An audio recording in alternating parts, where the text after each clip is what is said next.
பொதுக்காலம் 17ஆம் வாரம் செவ்வாய்க்கிழமை. விடுதலை பயண நூலிருந்து வாசகம். 33ஆம் அதிகாரம் 7 முதல் 11 மற்றும் 34ஆம் அதிகாரம் 5 முதல் 9 முடிய உள்ள இறைவார்த்தைகள். அந்நாட்களில் மோசே பாளையத்துக்கு வெளியே கூடாரத்தை தூக்கிச் செல்வதும் பாளையத்திற்கு வெகு தூரத்தில் கூடாரம் அடிப்பதும் வழக்கம்.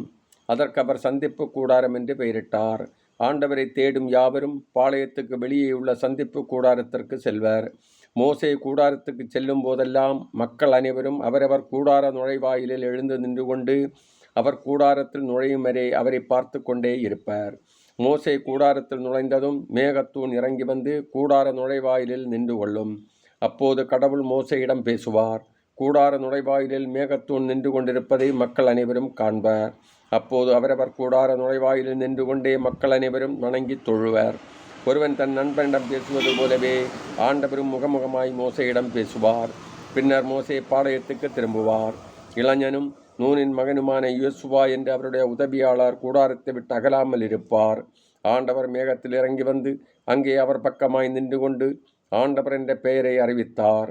அப்போது ஆண்டவர் அவர் முன்னிலையில் கடந்து செல்கையில், ஆண்டவர் இரக்கம் பரிவும் உள்ள இறைவன், சினம் கொள்ள தயங்குபவர், பேரன்பு மிக்கவர், நம்பிக்கைக்குரியவர், 1000 தலைமுறைக்கும் பேரன்பு செய்பவர், கொடுமையையும் குற்றத்தையும் பாவத்தையும் மன்னிப்பவர், ஆயினும் தண்டனைக்கு தப்ப விடாமல் தந்தையரின் கொடுமையை பிள்ளைகள் மேலும் பிள்ளைகளின் பிள்ளைகள் மேலும் 3ஆம் 4ஆம் தலைமுறை வரை தண்டித்து தீர்ப்பவர் என அறிவித்தார்.